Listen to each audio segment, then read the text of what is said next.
Okay. Good morning, everybody. Happy Sunday. Good morning. So before we start our praise and worship, why don't we just come before the King of Kings today and just thank Him for everything that He's done in our lives. Amen? Okay, let's bow down our heads and pray.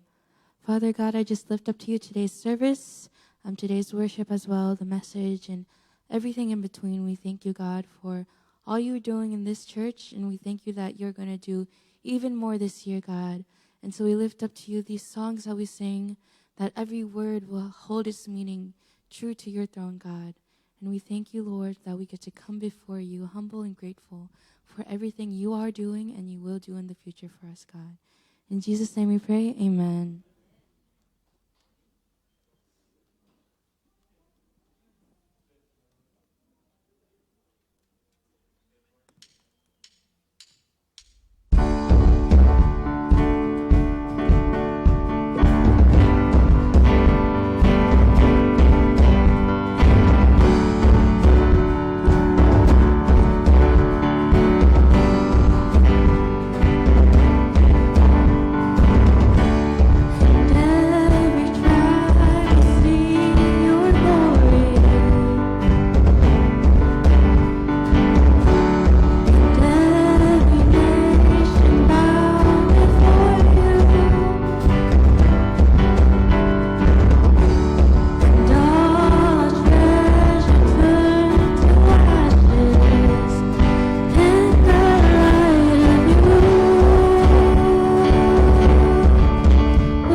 you, Jesus, Lord, for you are God over every nation, over every tribe, God.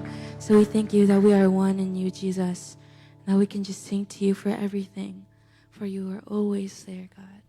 Thank you, Lord.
Jesus is my healer.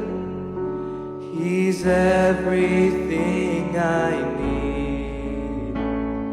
He alone has triumphed over sickness and disease. Fear, where is your power? The cross is your defeat. Jesus is my healer. He has won the victory.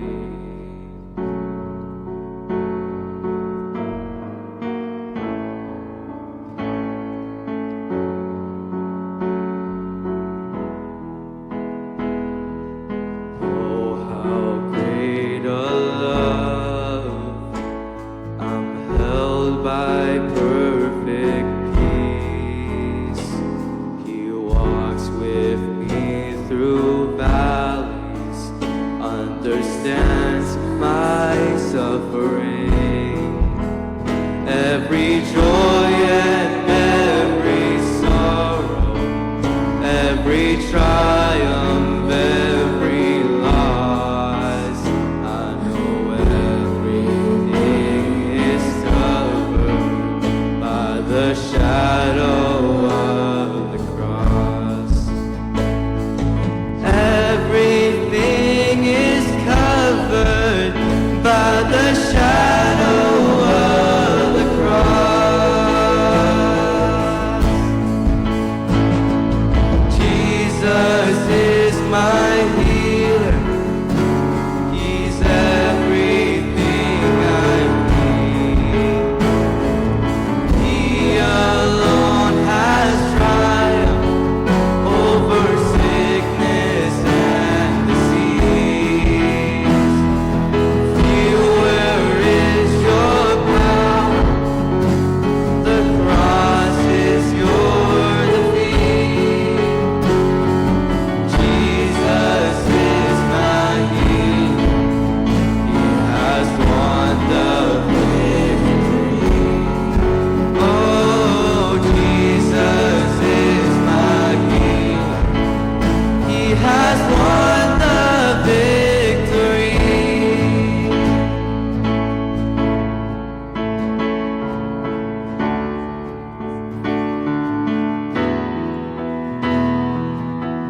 Everything bows at his name. Everything bows at his name. Sickness, darkness, chains break at the name of Jesus. Everything bows at his name. Everything bows at his name.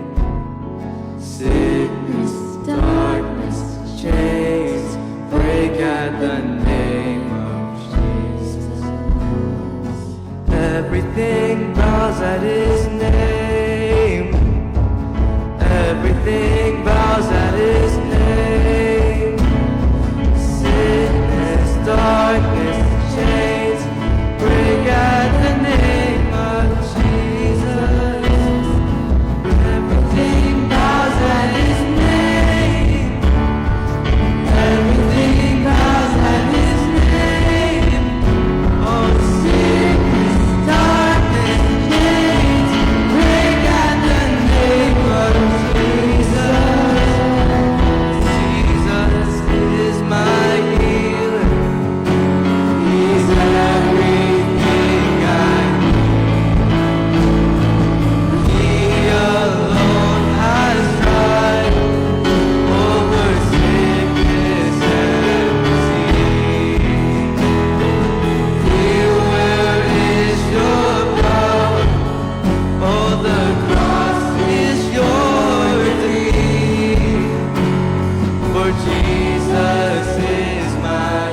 has won the victory.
Dear Lord, thank you for this worship.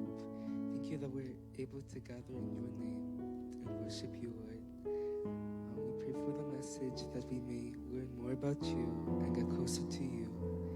And may we honor you in everything that we do. And we bless this day. In Jesus' name we pray. Amen.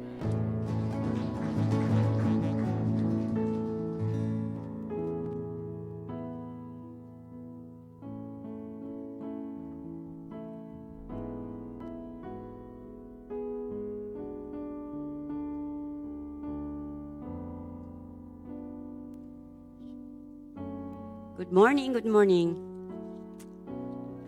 Happy Sunday. Well, I want to tell you something. Throughout the week, I research two words, Logos and Rhema.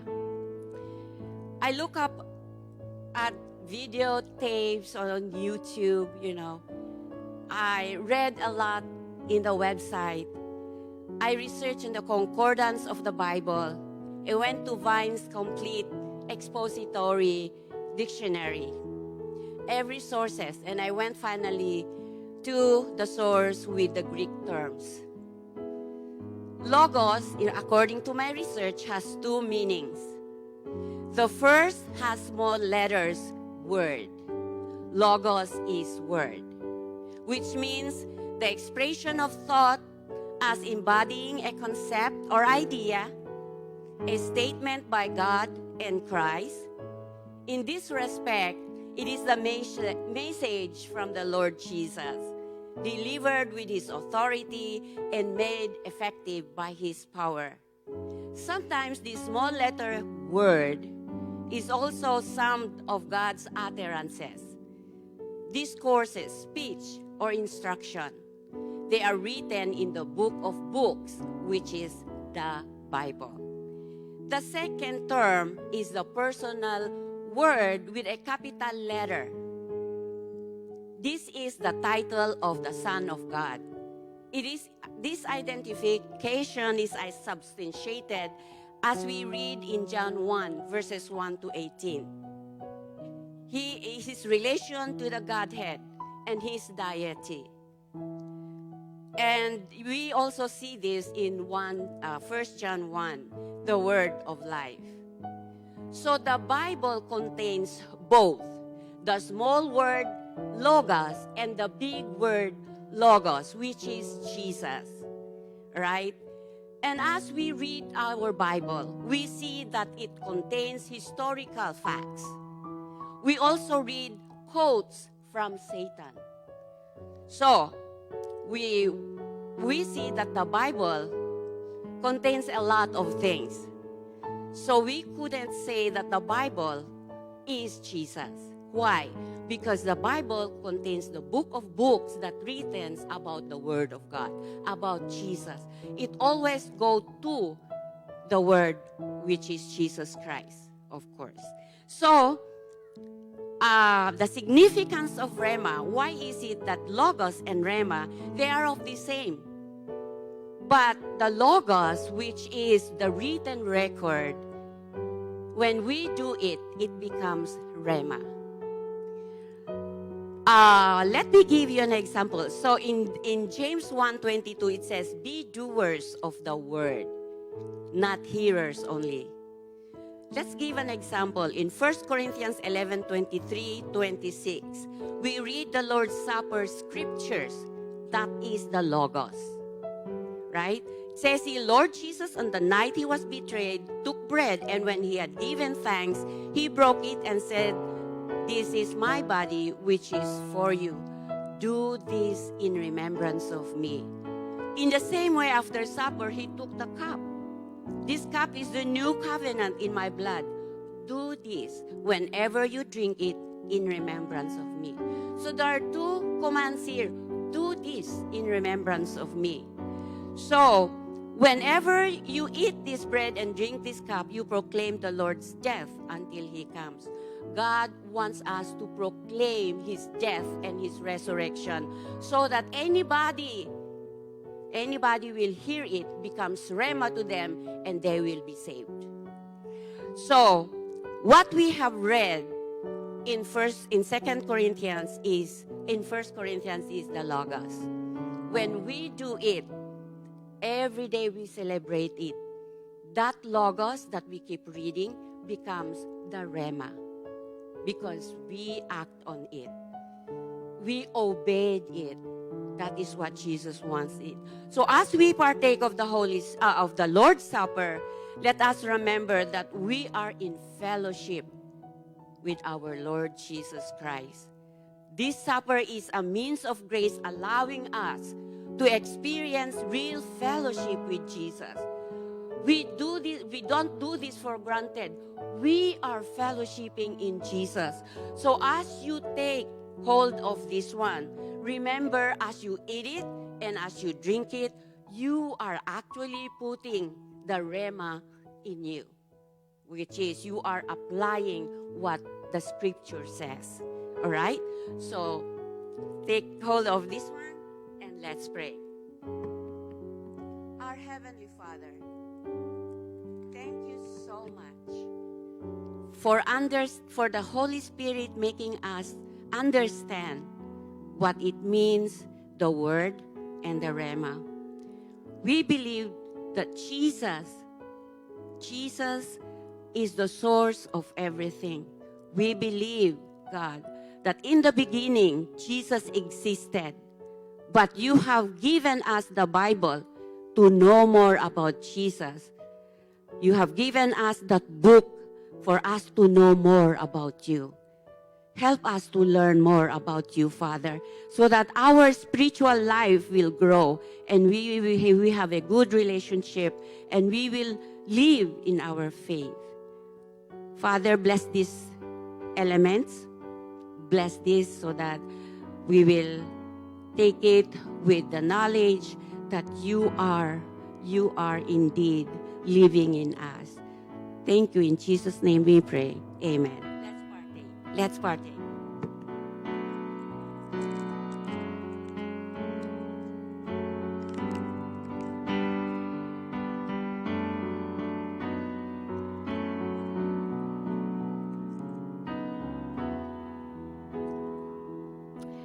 Now we will call on the Sunday school kids. Let's pray for them. Luke 18:16 says, "Let the children come to me, and do not hinder them, for to such belongs the kingdom of God." So children, please come. So we will pray for you. Teachers, can you come also?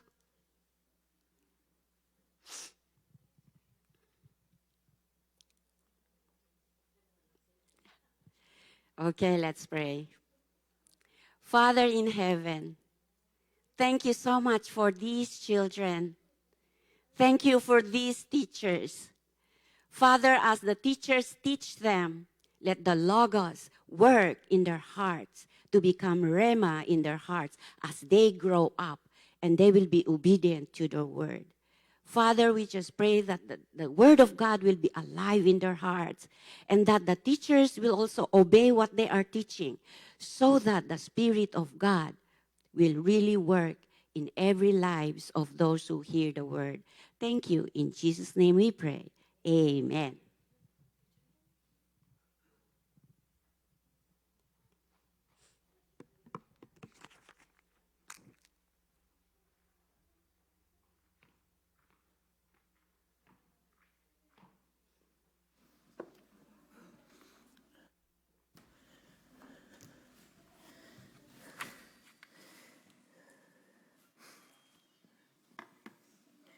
Isang malamig na umaga sa ating lahat.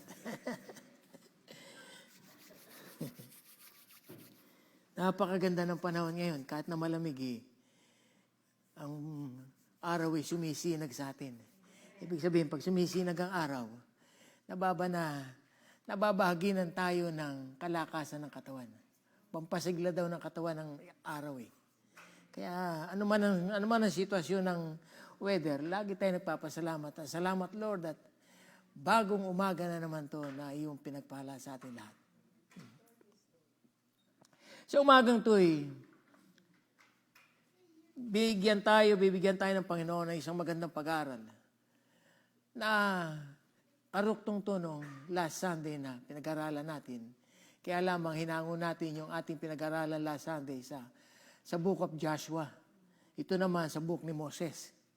Kaya sa umagang ito, tingnan natin kung anong ibibigay sa atin ng Banal na Espiritu. But bago lahat, let us approach the throne of grace and pray. Salamat po, Panginoon, sa umagang to na kami pinagsama-sama mo dito sa inyong banal na tahanan. Ito po, Panginoon, ang iyong tahanan ng milagro na nakita namin kung paano kayo kumilos sa mga kapatiran dito. Ikaw po, Panginoon, ang mangyayari, mahayag ang iyong kaluwalhatian, ang iyong kapangyarihan. At sa aming pag-aaral, Panginoon, samahan mo po kami. At gabayan mo kami, Panginoon, na ng iyong banal na Espiritu na maunawa namin ang aming pag-aaralan. At we ask, O God, that dispense your wisdom upon us, Panginoon. At yung mensahe na ituturo mo sa amin, ay maghari sa aming puso. Salamat po muli sa iyong karangalan. Papurit pa sa salamat. In the name of Jesus we pray. Amen and amen. The title of our study today is A Choice to Change. At ito'y hahangwin natin sa aklat ni Moses sa Exodus chapter 14 from verses 10 to 20. Sa pagkakataon na ibinibigay sa atin ng Panginoon na pagbabago, anong gagawin natin? If you were given a chance to choose to change your life, what would you do? Dito sa mensahe na ating pag-aaralan, let us look at the three common and crucial responses. Kapag binigyan tayo ng Diyos ng chance to change ang ating buhay, meron tayong pagpipilian. Kailangan makita natin yung responses na ito. Kasi baka mag-fail tayo sa isa, sa tatlong ito, na binibigyan tayo ng katuruan, binibigyan tayo ng warning, at ginagay tayo ng salita ng Diyos. Sinabi sa scripture na, ang salita ng Diyos ay, ito'y ilaw na nagliliwanag sa ating dinadaanan. The Word of God is a lamp to our feet and a light to our path. Salamat sa Diyos na ang salita ng Diyos ay mapa ng ating buhay.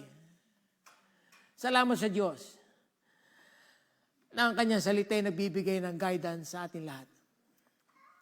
If you were given a choice to change your life, what would you do?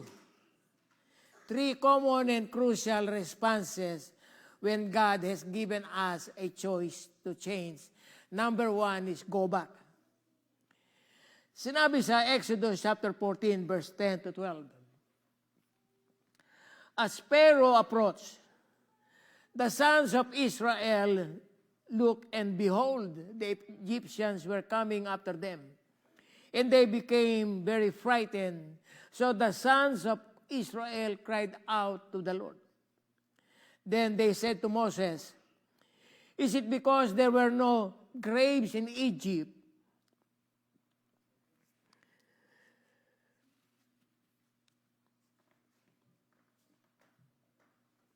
that you have taken us away to die in the wilderness?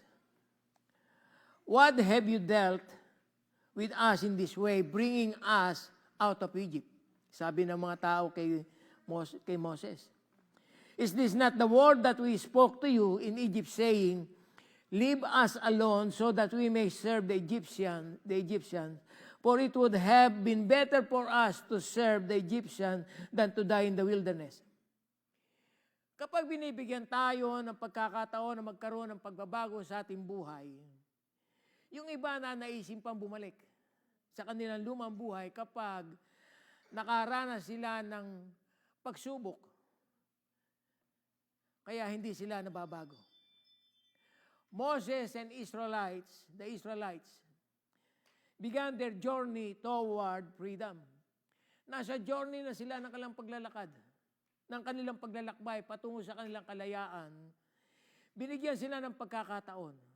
But they were tempted to turn back. When new challenges in our life are set before us, there is always tendency na mag-go back tayo because of those challenges. The Israelites were tempted to turn back dahil meron silang kinakaharap na difficulty during the time. Gusto mabago ang buhay, pero ayaw ng challenge. Nung in-approach ni Pharaoh at ng kanyang mga armies, ang mga anak ng Israel, they cried out to the Lord. Pero do not be deceived sa kanilang mga palahaw, sa kanilang mga pag-iyak.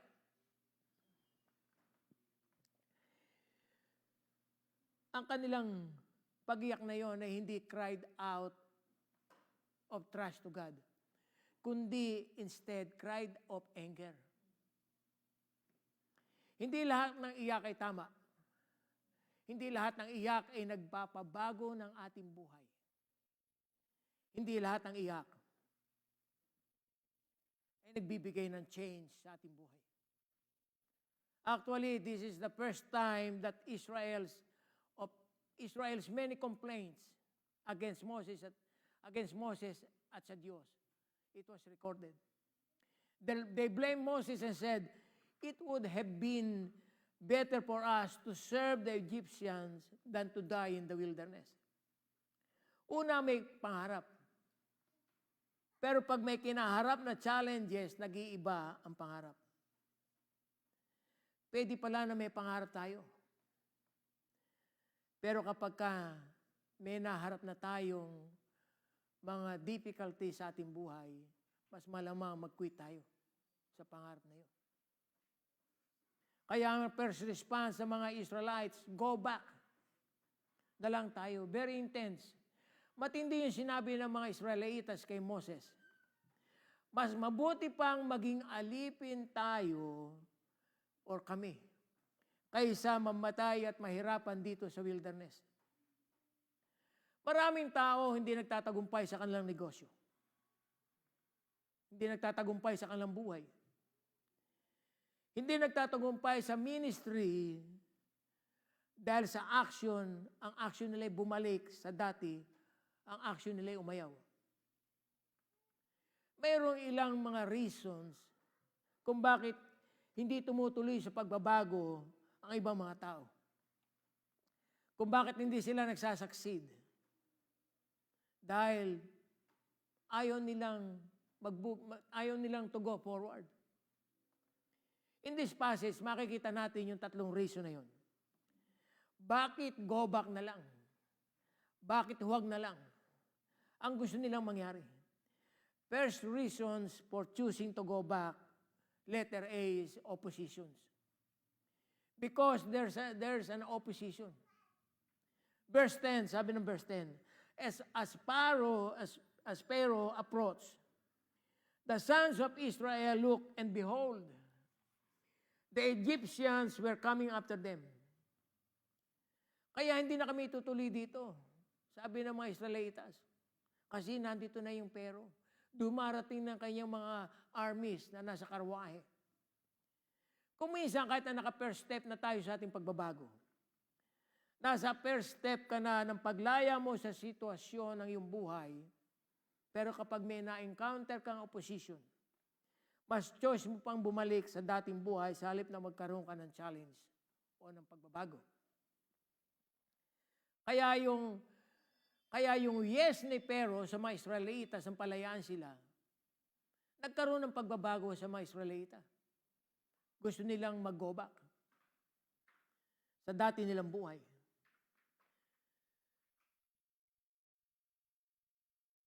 Let me tell you about a short testimony of my life. Noong 1985, I came here in 1982. Nung dumating ako rito, merong economic downturn ang Amerika. Nagkataon nun eh. Nandun yung recession eh. Noong nagkatrabaho ko, una kong trabaho nag-apply ako sa post office, natanggap ako, kumuha ako ng examen. By the way, ang post office, federal agency. Pero ang mga workers ay union. Bago ka makapasok sa post office, union, papadadaan ka sa union. Kaya lahat ng tatrabaho sa post office, they are belong to the union. Ano? Natanggap ako yung temporary. Ang ginagawa ko, nag-sort out ako ng mga letters for almost 2 months. Hindi ako tumagal kasi graveyard ang shift ko. Pagka kasi bago ka pala, hindi ka po pwede magtrabaho ng pang-araw. Lagi kang panggabi. After siguro before 2 months, nag-resign ako. That time, dumating yung USA Today newspaper dito sa Baltimore, first time. Nag-apply ako. Nagdi-deliver ako in bulk na mga newspaper sa mga establishmento, sa Rite Aid, 7-Eleven, kung saan-saan. After a year, natanggap ako sa construction, itong material testing technician. Noong 1985, ang experience ako ay expert ako sa manual design and drafting. Dahil sa pinag-aralan ko. Kaya, ang ginagawa ko, panay na manual. Mayroong manual drafting. Gumagamit ako ng mga mechanical pencil, T-square, itong engineering triangular scale, mga scale, ganun. Tracing paper, kung ano-ano. And that time, noong 1985, inintroduce yung AutoCAD dito sa Maryland. Sabi nung kumpanya namin, in-implement yun. I was the first one who disagree on that. Kasi, sabi ko, nagkukan ako, parang I'm cheating myself na. Kunwari, matutunan ko, pero hindi ko pala matututunan. Yun ang akala ko.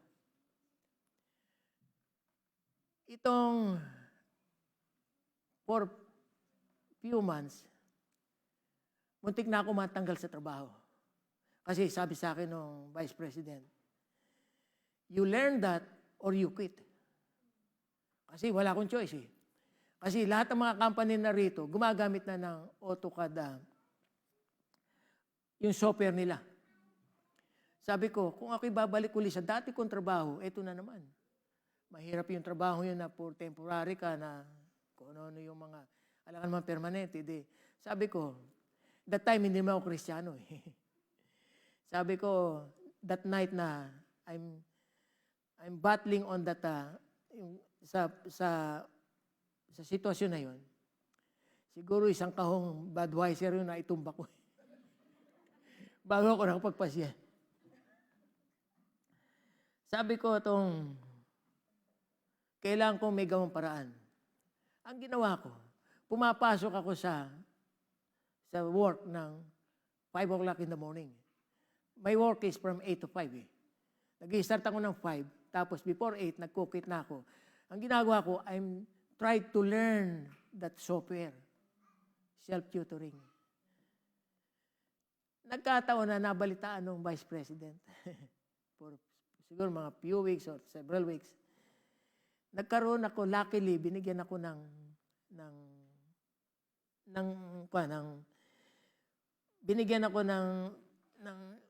free education. Ipinasok ako nag-enroll ako sa Essex Community College. Ngayon, CCBC na yun eh.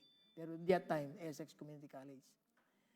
Binigyan ko ng 5 weeks na free trainings with certification. Hanggang matutunan ko. Kaya ako nasabi ito, kasi habang pinag-aaralan ko yung buhay ng mga Israelitas, kapag pala dumating ka sa challenges sa buhay mo, at sumuko ka, wala kang pupuntahan. Walang kasasapitan ng buhay mo. Sabi ko, kaya siguro pinakita sa akin ng Diyos to 40 years ago na yun eh. Na maganda pala may pinagdadaanan ka. Kasi doon mo makikita kung paano kumilos ang Diyos sa buhay mo. Kaya sabi ng mga Israelitas, we better to go back instead of the challenges na hindi lang yung sundalo ng yung mga armies ng Egypt Hindi lang yung wilderness. Pag binasang pinag-aralan mo yun, they are in the situation na kailangan nilang tumawid ng Red Sea. Paano sila tatawid sa Red Sea? Dagat yun. Paano naman sila uurong dito? Nandito yung mga armies at nasa wilderness sila. But God did something for them. Kapag merong opposition sa ating buhay, lagi natin tatandaan, mayroong gagawin ang Diyos para sa atin. Second reasons for choosing to go back. Bakit go back na lang ako? Bakit huwag na lang? Letter B is obstacles. Sabi ng verse 11, Then they said to Moses, Is it because there were no graves in Egypt that you had taken us away to die in the wilderness? Dito nga natin mapapansin yun Ang obstacle nila dito, hindi lang yung wilderness, even the Red Sea. But, para magkaroon silang choice, either the choice na pumalik sila sa Egypt at magpaalipin sila, or to go ahead for kung ano yung plano ng Diyos sa kanila. Yung go back nila is a strong decision. Kasi, first choice is opposition. Second choice is obstacles. Hindi lahat ng promotion sa trabaho ay madaling makuha. Hindi lahat ng promotion sa school, being teachers to principal, hindi basta-basta nangyayari yun. May dadaanan kang obstacles. May harang, merong barriers na dadaanan ka. Kaya walang nagtatagumpay sa buhay nang hindi nalalagpasan yung obstacle sa buhay na kanilang dadaanan. Laging merong wilderness na mararanasan natin. Kapag nag-choice ka to change your life, merong dryness. Para bang kinakapos ka kasi you're being challenged. Bakit kailangan merong Red Sea na kailangan tawirin natin para mag-succeed tayo sa ating buhay? Bakit merong wilderness na kailangan natin lakaran? Bakit merong challenges na kailangan nating harapin? Kaya ang mindset ng mga Israelita ay to go back para maging alipin uli. Kahit na merong ginagawang maganda ang Diyos sa kanilang buhay. Third reasons for choosing to go back. Letter C is options. Sabi ng verse 12, This is not the word that we spoke to you in Egypt, saying, Leave us alone so that we may serve the Egyptians. For it would have been better for us to serve the Egyptians than to die in the wilderness. Kapag meron tayong option, nababago yung ating pananaw sa buhay. Kapag meron tayong challenges na naisin natin na bumalik na sa dati, yun ang option natin Kuminsan, alam nyo, natutuwa ako sa mga asawa ng teachers and mga nurses dito. Pag nagpunta rito, mga teachers nila, mga asawa nila, they find a job. Hindi sila tutulog lang. Hindi sila nakakaupo lang sa rocking chair, nasa harapan ng TV, panay na relax lang. Meron silang challenges na hinahanap sa kanilang buhay. Kasi alam nilang meron silang option. Kaya sila dumating dito. Hanggat marami kang option sa iyong buhay, mas nais mong bumalik ka sa dati mong buhay, kapag nakaharapan mo yung challenges. Pero kapag wala kang interest to change, wala kang interest na chance mo to change sa iyong buhay, nandun ka lang sa harapan ng TV. Pakuya-kuya-kuya sa rocking chair mo. Yung lingkod ng Diyos, sa Biblia na si Elisa, si Propeta Elisa. Nung tinawag siya ng Panginoon, anong ginawa niya?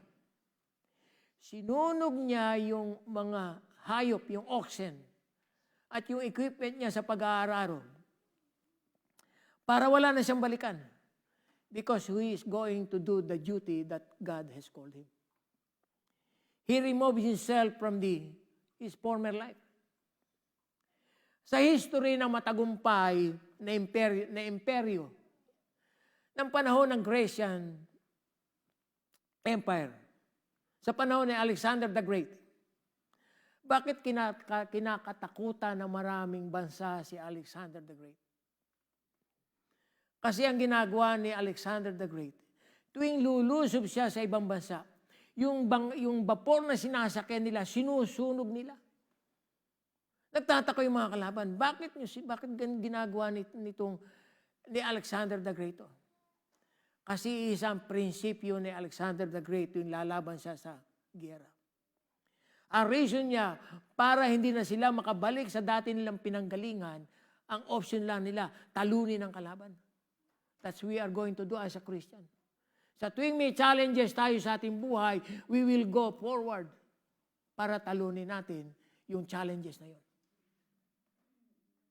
Hanggat marami kang option sa buhay, magsesettle ka sa less na pwede namang magkaroon ka ng magandang buhay. Kumisan sa buhay natin, especially narito tayo sa Amerika, okay na itong buhay ko, pa-weather lang itong buhay ko dito. Kaya sa history ng mga Kristyanismo, sa mga mananampalataya, kaya hindi sila nagtatagumpay sa kanilang mga faith kasi wala silang persecution na option na hinaharap. Ang tunay na Kristiyano daw, kapag hindi ka tunay na Kristiyano, ang mindset mo, iyong lahat ang pera mo. Pero kapag naging dedicated kang Kristiyano, yung pera mo hindi lang sa iyo. Yung pera mo meron para sa iglesia sapagkat yun ang pagpapasalamat mo sa Diyos kapag nagbigay ka sa iglesia. Kapag wala sa buhay natin ang Panginoon, kahit na anong enjoyment ang buhay natin, kapag wala si Lord, kabiguan lahat ang buhay na yun. Ang isang buhay, ang isang bagay, ang isang pangarap na wala si Lord, unprofitable sa ating buhay yun. Walang profit ang buhay natin kapag wala ang Panginoon. Bakit babalik ang mga anak ng Israel? Kasi meron silang option. May option sila na bumalik kaysa tumuloy.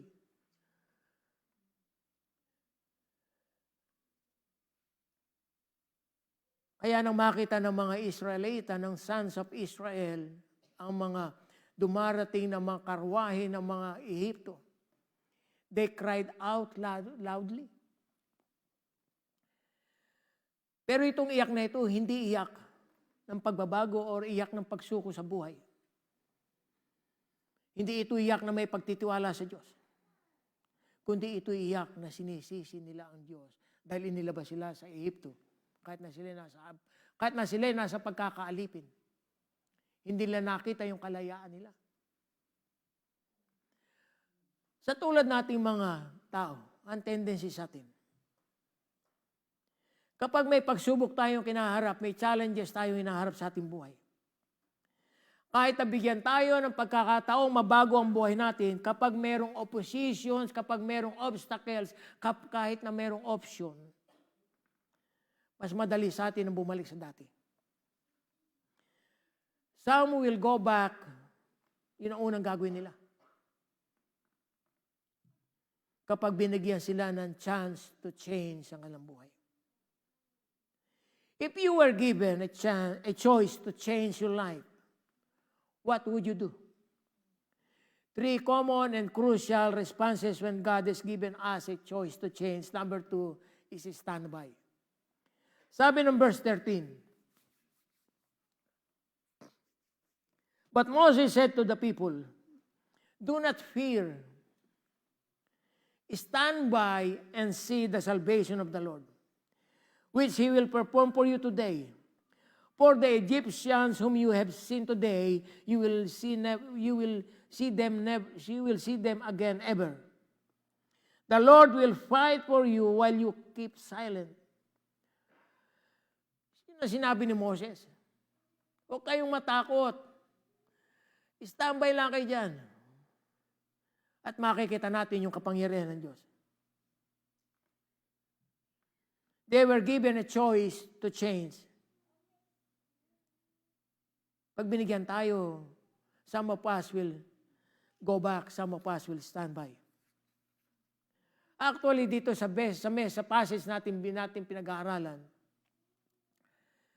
we can see and we can give credit to Moses as a leader. Doon siya sinabi niya, huwag kayong matakot, okay lang tayo. Standby lang tayo, maupo lang kayo. At makikita natin ang deliverance ng Diyos. Makikita natin dito sa passage about Moses' leadership. Maganda yung advice ni Moses sa verses 13 and 14. Pero hindi ito enough. Kasi pag binasa mo yung susunod na talata, yung susunod na passage, kulang yung sinabi na statement ni Moses sa verse 13 and 14. Sabi ni Moses sa verse 13, standby lang tayo. Maupo lang tayo dito. Tingnan natin ang gagawin ng Lord kasi nagpapalahaw na sa iyak ang mga milyong-milyong Israelita. Dahil hindi nila malaman ang kailang gagawin. Dahil dumarating na yung armies ng Egypt. Kapag binibigyan tayo ng pagkakataon na mabago ang ating buhay, kapag naharap tayo sa mga challenges, yung ginagawa ng iba, go back. At yung ginagawa naman ng iba, standby. Dito sa susunod na passage, makikita natin ang dalawang bagay. Dalawang bagay na pagbabasehan natin sa ating pag-aaral. Sabi ng Lord kay Moses, Moses, sabihin mo nga sa mga tao, magsimula na silang gumalaw. Sabihin mo, kumilos na sila. Stand by or get moving. First, in verses 13 and 15, waiting and watching are not enough.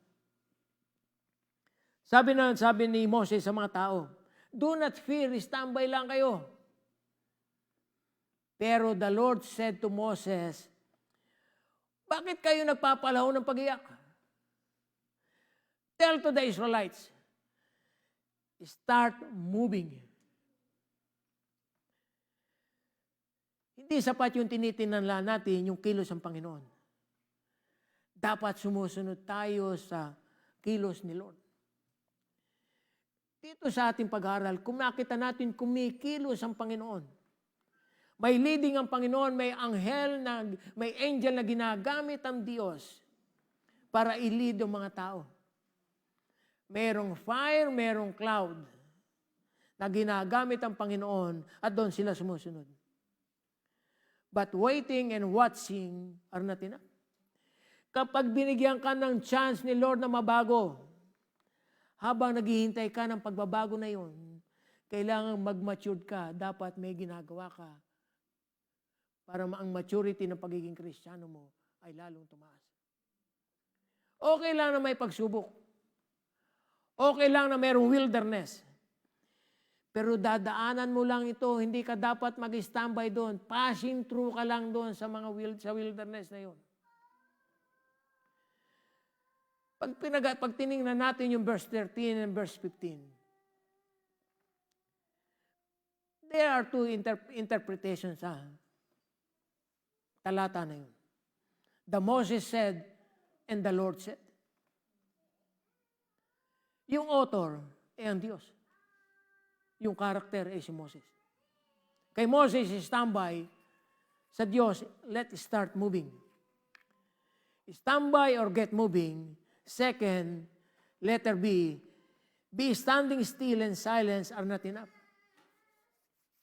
Sabi ng verse 14, the Lord will fight for you while you keep silent. Kapag in-avoid natin ang conflict sa ating buhay, may chance na hindi tayo magtatagumpay. Kaya merong mga leaders na hindi nabibigo, kaya sila nabibigo. Because they avoid or hate the conflict. Walang nagtagumpay na walang naging conflict sa buhay. Pero dapat marunong kang i-manage o anumang conflict na yon na dumarating sa buhay mo. Kapag nagpupush ka ng change sa tao, conflict na ito eh. Kasi merong movement na nangyayari. Sabi ni Lord kay Moses, puro kayo iyak ng iyak ang ginagawa ninyo. Tell them to start moving to go forward. Kasi some people are not standing on the promises of God. They are only sitting on the premises of God. Sabi ni Lord, lalaya na kayo, lalabas kayo, may lupang pangako, may promised land, kaya lang hindi sila nag-stand sa promise na yon. Lagi natin tatandaan ang mga pangako ng Diyos na nasusulat sa kanyang banal na salita. Hindi na niya babawiin yun, mangyayari yun sa ating buhay kung tayo sumusunod sa kanya. And lastly, if you were given a choice to change your life, what would you do? The three common, crucial, and responses when God has given us a choice to change. Some will go back, some will stand by, but you and I must go forward. Verse 15. Then the Lord said to Moses, why are you crying out to me? Tell the sons of Israel to go forward. This is the message of God to all of us today. Go forward. Sabi ni Lord, tell your people to break camp and get moving. Kailangan pala ang ating buhay bilang Kristiyano, hindi tayo nahadlangan ng anumang pagsubok natin sa buhay ng ating mga challenges. We have to go forward. Pero bakit ka magpo-forward? Kaya ba nating mag-forward? Three important things in this go forward. Bakit ako uusad? First, God will get the glory. Sabi ng verse 17 and 18. And I will harden the hearts of the Egyptians so that they shall go in after them. And I will get glory over Pharaoh and all hosts, his chariots and his horsemen. And the Egyptians shall know that I am the Lord when I have gotten the glory over Pharaoh, his chariots and his horsemen. Sabi ng Diyos dito, I will harden the hearts of the Egyptian. Ibig sabihin pala, ang Diyos ay may kagagawan. Kaya sinundan ng pinalaya ng Pharaoh ang mga Israelitas at sinundan, kagagawan din pala ng Diyos. Pero God is in control. Kapag may ginawa ang Diyos, ibig sabihin may layunin ng Diyos, may mangyayari. Kapag sa trabaho mo, meron kang pagsubok, at nalagpasan mo yung pagsubok na yun, nanalo ka sa pagsubok na yun, ang susunod doon ay promotion. Kaya may challenge dahil may change na gagawin si Lord sa buhay natin. Kapag ikaw ay umusad, makukuha ng Panginoon ng kaluwalhatian dahil doon sa tagumpay na mararanasan natin. Kaya nga sabi ng verse natin binasa, God will get the glory. Yung paghabol ni Pharaoh na yun, plano yun ni Lord. Dahil makikita ang kanyang kaluwalhatian sa pamamagitan ng tagumpay ng mga Israelitas sa paglubog ng mga armies ng Egypt sa dagat ng Red Sea. May mga tao na natatakot, mabago ang buhay. Pero hindi nila alam. Maluluwalhati ang Diyos kapag nabago ang kanilang buhay, dahil kapag napagtagumpayan mo yung mga challenges mo sa buhay, God will get the glory. Kaya sa pag-usad mo, sa pag-forward mo, sa pagpapatuloy mo, sa bawat tagumpay mo sa buhay, God will get the glory. Kahit na anong lakas ng kalaban, ng kaaway, kapag si Lord ang kumilos sa atin, umuusad tayo going to victory. 3 important things to go forward. Bakit ako uusad? Second, letter B, God will guide you.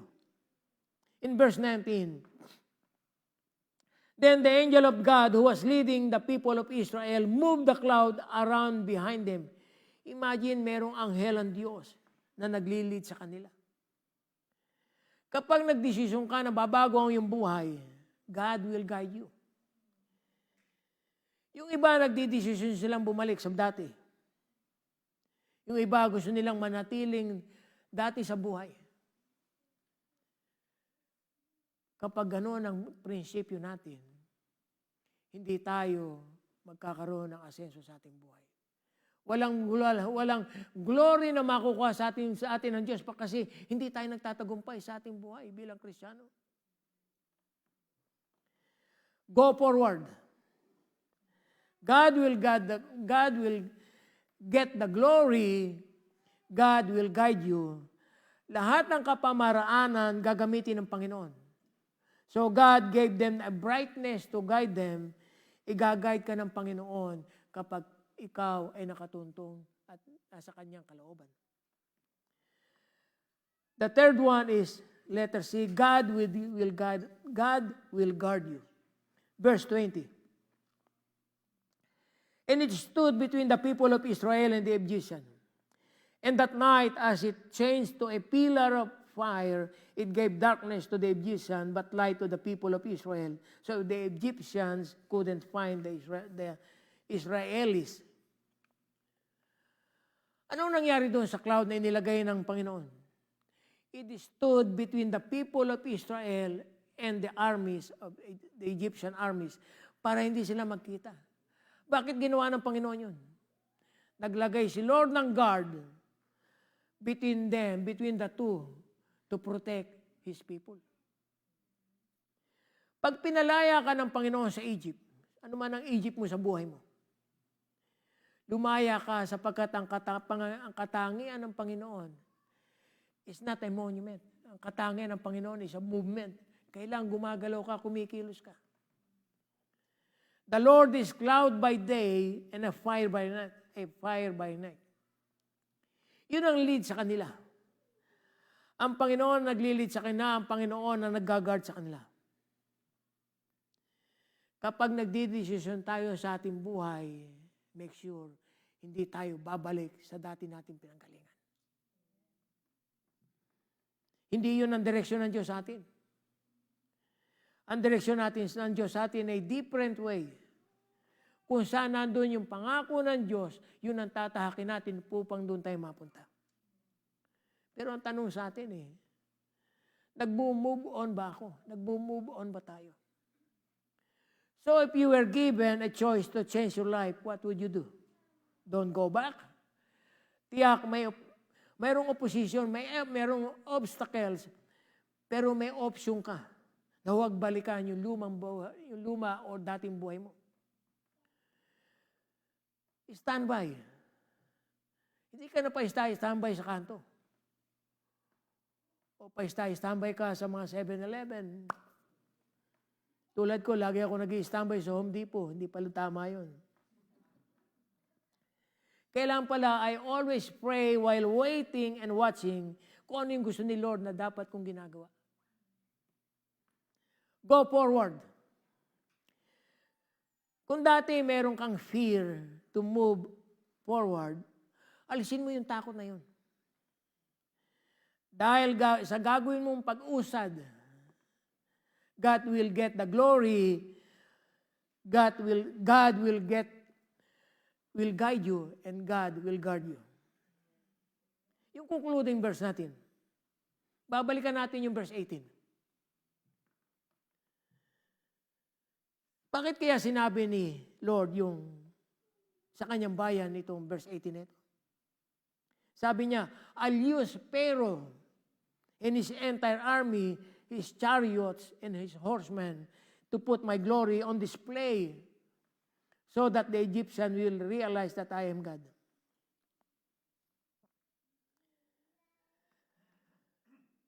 Kapag tiningnan mo yung opposition na yun, yung obstacles na yun nakaharang sa ating buhay,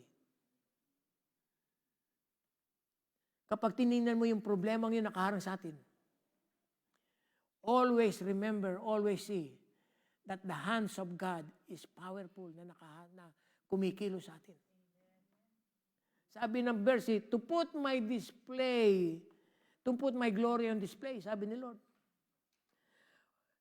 Nangyayari ito sa buhay natin para malaman nila, malaman ng mundo, kung sino ang Diyos. Sino ang Diyos natin? Dinidisplay natin ang kapangyarihan ng Diyos sa ating buhay. Yung glory ng Diyos nakikita sa atin. Sa tuwing lumalabas tayo, sa ating tahanan, sa tuwing lumalabas tayo sa tahanan ng Diyos. Kitang-kita ng mga tao na totoo palang si Kristo ay nabubuhay sa atin sapagkat nakikita nila na mayroong Kristo sa ating buhay. Kahit na napakatalino daw ng tao, kahit na anong talino ng tao, there's no one wise enough to make a plan that will succeed if the Lord is against it. Kailangan pala yung kalooban ng Diyos, yung kalooban natin ay nasa kalooban ng Diyos. Kailangan pala yung paa natin tumutungtong sa salita ng Diyos.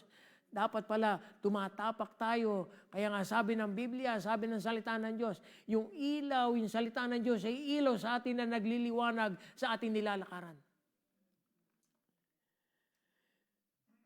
Kapag ayaw ni Lord na may mangyari sa ating buhay, kahit na anong lakas natin, kahit na anong talino natin, kahit na anong kabataan natin, kapag hindi kalooban ng Diyos, hindi ito magtatagumpay sa ating buhay. Let me call back the worship team. Ano man preparation natin sa ating buhay, sa ating mga trabaho, sa ating school, kapag wala si Lord sa preparation na yun, ang dulo nun ay kabiguan. Kasi si Lord lang ang nagbibigay ng tagumpay. Let us stand in your feet and worship God.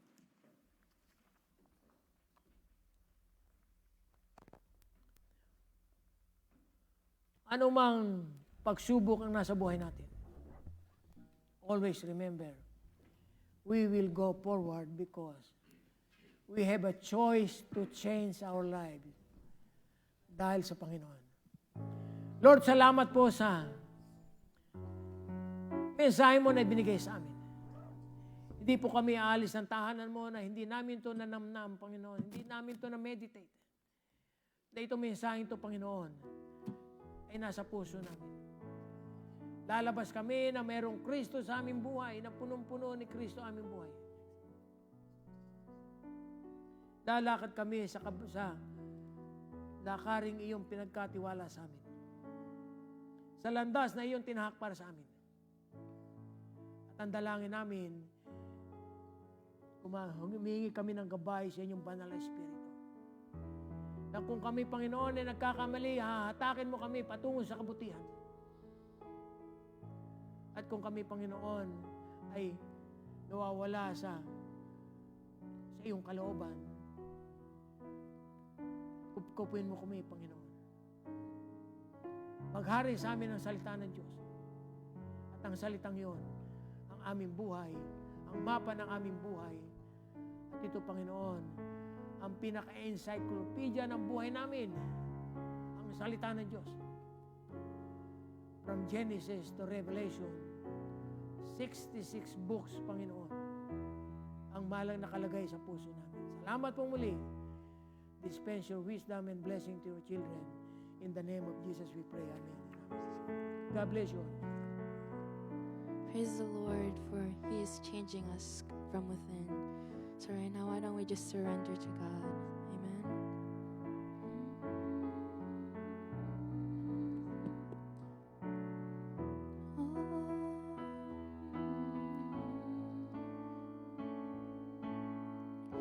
Change my heart, oh God. Make it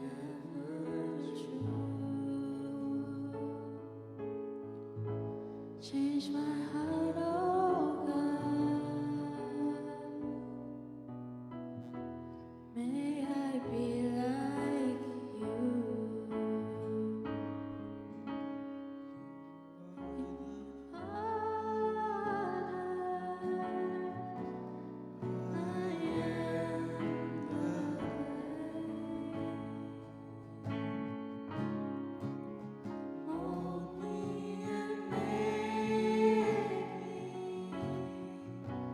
This is what I pray.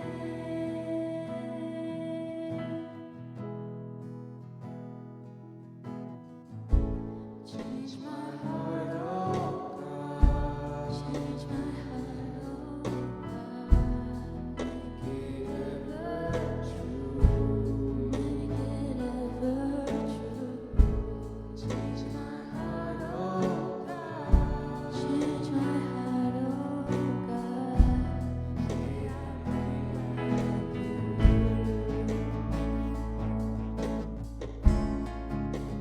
You are the potter. I am the clay.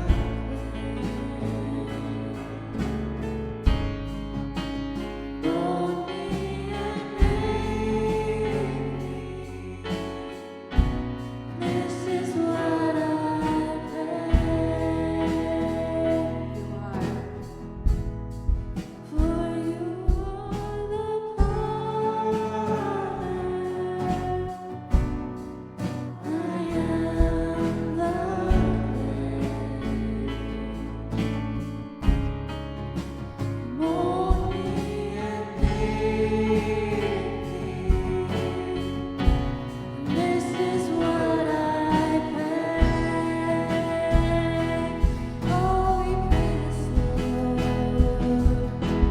Take me, you mold me, use me and fill me.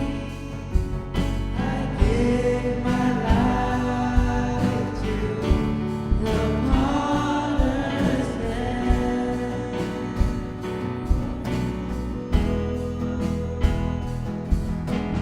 Call me, you guide me, lead me, walk beside me.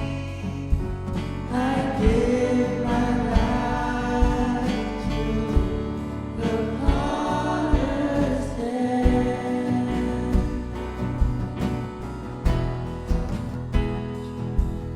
And I'm captured by your holy calling. Set me apart. I know you're drawing me to yourself. Lead me, Lord, I pray.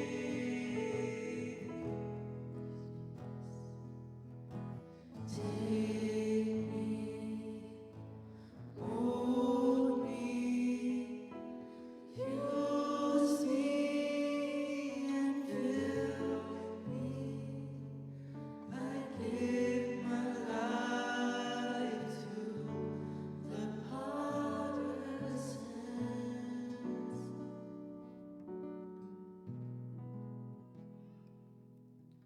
Call me, guide me, lead me, walk beside me. I give my life to the potter's hand.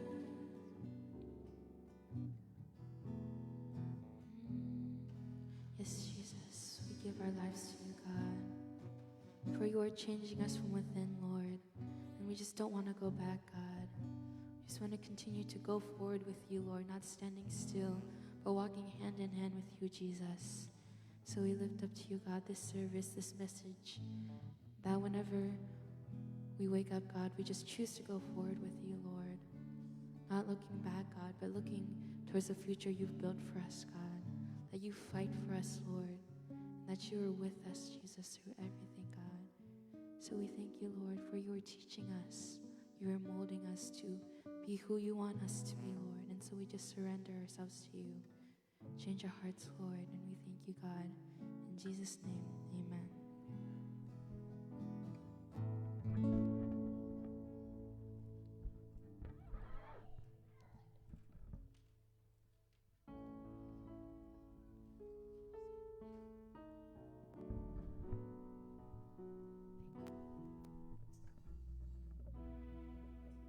Good morning po. Ngayon po ay darako tayo sa ating pagbibigay. So, ano po yung mga reasons why we need to give our offering and tithes to the Lord? First, God command us to do so.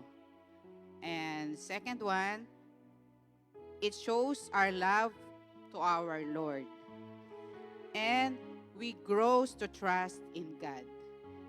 So, pag po in-entrust po natin yung ating giving and offering sa ating Panginoon, ay siya po talaga yung magpapala po sa atin. Amen po. So, dito po sa Luke 6:38, give and it shall be given unto you, good measure, pressed down, and shaken together. And running over shall men give into your bosom, for with the same measure that ye meet with all, it shall be measured to you again. So, ipag-pray po natin yung ating giving, offering, and tithes. Let us pray po. Lord, maraming salamat po sa magandang umaga, sa kalakasan, at sa patuloy na katapatan na patuloy na sinasamahan mo kami, Panginoon. Sa umagang ito, Panginoon, anumang karumihan sa aming mga puso't isipan, hindi marapat sa iyo, hugas at linisin mo, Panginoon, upang maging karapat-dapat kami, Panginoon, sa aming pagbibigay sa iyo, Panginoon, na ibinigay mo sa amin, Panginoon. Pagpalain mo, Panginoon, ang malilikom na salapi para sa iyong bahay-sambahan, Panginoon, sa ikalalago na yung ministry, Panginoon. Dito sa River of Life, Panginoon, i-bless mo, Panginoon, ang bawat isang magbibigay, Panginoon, ng siksik, liglig at umaapaw, Panginoon. Salamat, Panginoon, sa iyong pagpapala sa matamis na pangalan ng iyong anak na si Jesucristo. Amen. Good morning po. Let us give na po.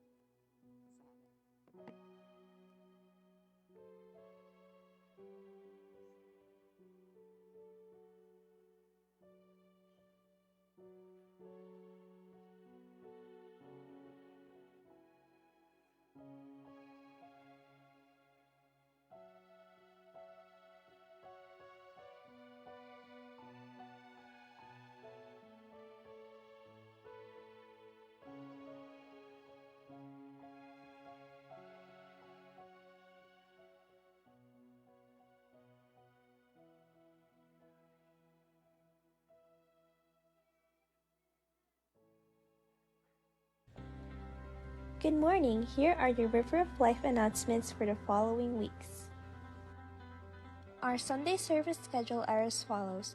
Our Pandasal/Tagalog service will start at 8:30 a.m. and our international service will start at 10:30 a.m. Worship as one. Join us for a night of prayer, worship, and testimony on Friday, January 26th at 6:30 p.m. here at the House of Prayer. See you there! And happy birthday to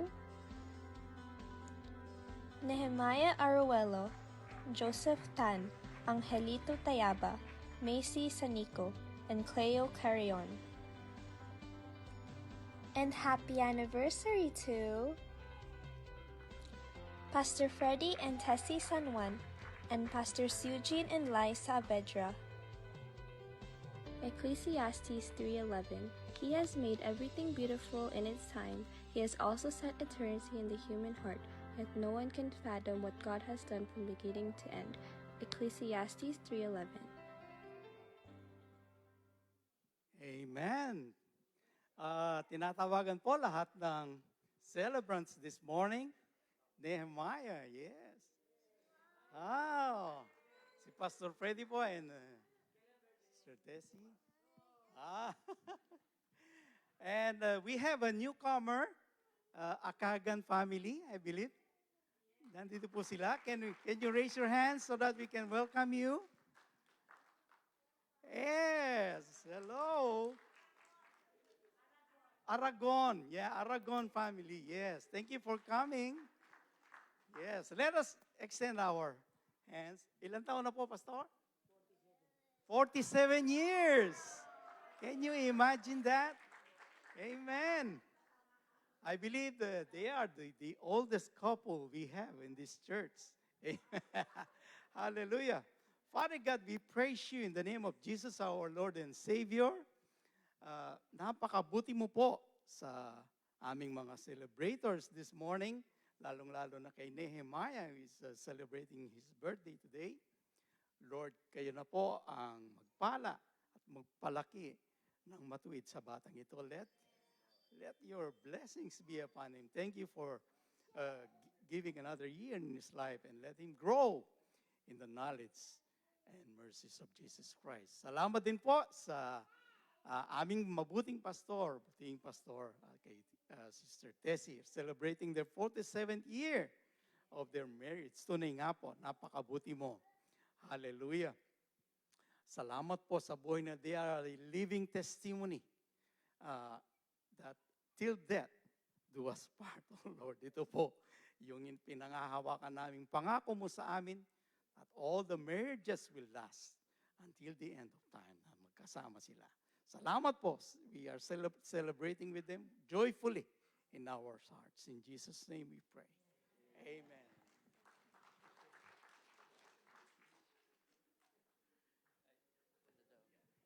Okay, let's stand to our feet, please. Ako na daw ang benediction. Habang nandito ako. Ha? Ano yun? Aurica Fundraising. Pag labas nyo po, meron tayong table dyan. The finest chocolate daw yan. Pero if you buy one, you will help the Rica raise funds for their project of bringing our students to the student convention. All right? So let's bow our heads, please. Pinakamamahal naming Ama, thank you so much, Lord, na natapos na naman ang service namin, but ang buhay namin ay magpatuloy to move forward.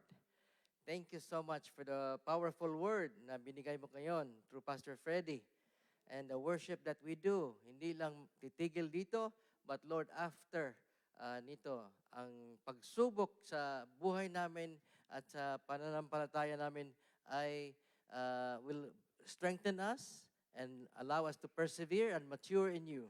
Salamat po na you will bless each and every person here, families, marriages. Thank you so much na isa kami. We are one family, Lord, together with the body of Christ all over the world. So as we go home, Lord God, and leave this place, I pray a blessing for the person beside me. Pakihawak ang kamay sa katabi mo, left and right. Bless each one na we will carry the grace and love of God and the mercy that is available to everyone. Thank you so much, Lord. Dismiss us now by the power and unction of the Holy Ghost. In Jesus' name, amen. God bless you. Maraming salamat po and see you next time.